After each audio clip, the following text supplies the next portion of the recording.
Hello viewers, welcome to my YouTube channel. Viewers, আমার আজকের video topic how to make organisation chart or how to make organogram of a company. That's mean আপনারা কিভাবে একটি অর্গানাইজেশনের জন্য organogram chart তৈরি করবেন বা অর্গানাইজেশন চার্ট তৈরি করবেন, এবং সেটা খুবই সিম্পলি ওয়েতে আমি এটা পাওয়ার পয়েন্টের মাধ্যমে খুবই সিম্পল ওয়েতে এবং খুবই স্বল্প সময়ের মধ্যে আপনাদেরকে টিপসটা শিখিয়ে দিব। So keep watching. সর্বপ্রথম আপনাদেরকে যেটা করতে হবে, আপনাকে পাওয়ার পয়েন্টে যেতে হবে। আপনার একটা পাওয়ার পয়েন্ট পেজ ওপেন করবেন। ওপেন করার পর আপনারা দুইটা বক্স পাচ্ছেন, যে কোনো একটা বক্সের উপরে আপনারা প্রথমে অর্গানাইজেশন চার্টটার একটা ফ্লো চার্ট তৈরি করবেন। কিরকম? যেমন সাপোজ আমি একটা অর্গানাইজেশন নিয়ে চিন্তা করতেছি, তার এইচআর ডিপার্টমেন্ট বা এইচআর কমপ্লায়েন্স ডিপার্টমেন্টের জন্য আমি একটা অর্গানোগ্রাম তৈরি করব। সেক্ষেত্রে আমি ধরে নিলাম যে আমি একজন এইচআর ম্যানেজার আছে, তার আন্ডারে দুইজন অ্যাসিস্ট্যান্ট ম্যানেজার আছে, একজন অ্যাসিস্ট্যান্ট ম্যানেজার এইচআর এবং একজন অ্যাসিস্ট্যান্ট ম্যানেজার কমপ্লায়েন্স। আবার একজন অ্যাসিস্ট্যান্ট ম্যানেজার এইচআর আন্ডারে দুইজন সিনিয়র এক্সিকিউটিভ আছে এবং দুজন সিনিয়র এক্সিকিউটিভের আন্ডারে একজন করে জুনিয়র এক্সিকিউটিভ আছে। ঠিক আছে, ইট ইজ কমপ্লায়েন্সের আন্ডারেও দুজন সিনিয়র এক্সিকিউটিভ আছে, দুজনের আন্ডারেও দুজন জুনিয়র এক্সিকিউটিভ আছে। এইভাবে আপনারা প্রথমে যে চার্টটা তৈরি করবেন সেটা টাইপ করে এভাবে সাজিয়ে নেবেন।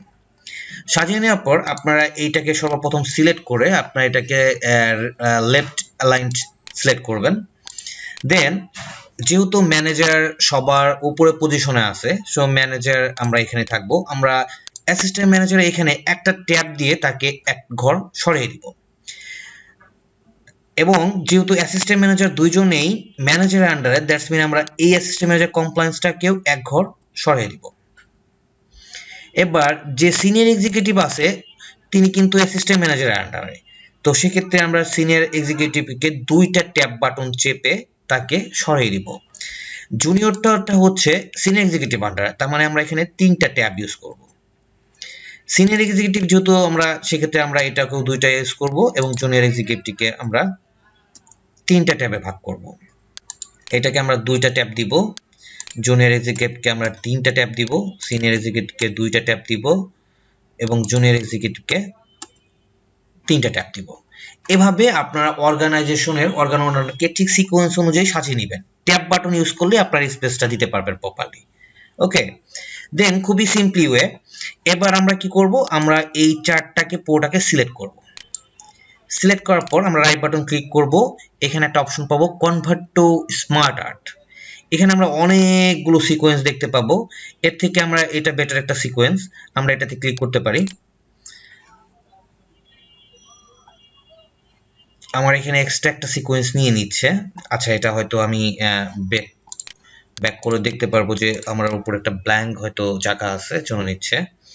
আমি এবার আবার সিলেক্ট করব এবং এটাকে কনভার্ট ওয়ার্ডারে সিলেক্ট করব। আমরা খুবই সহজেই একটা সিম্পলি ওয়েতে আমরা একটা অর্গানোগ্রাম চার্ট পেয়ে গেলাম। একজন ম্যানেজার আন্ডারে দুজন অ্যাসিস্ট্যান্ট ম্যানেজার এইচআর কমপ্লায়েন্স, তার আন্ডারে দুজন সিনিয়র এক্সিকিউটিভ, তার আন্ডারে দুজন জুনিয়র এক্সিকিউটিভ। আপনারা চাইলে এই পজিশনগুলো চেঞ্জ করে আপনাদের অ্যাজ ইট ইজ কোম্পানি যেভাবে আপনারা সেভাবে সাজাতে পারেন।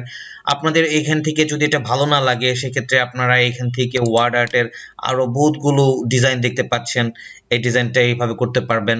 এবং আপনারা শুধু লেআউট নেওয়ার পরে লেআউটের কালার ডিজাইন খুবই সিম্পলি ওয়েতে আপনারা অর্গানোগ্রাম তৈরি করতে পারবেন বা অর্গানাইজেশন চার্ট তৈরি করতে পারবেন।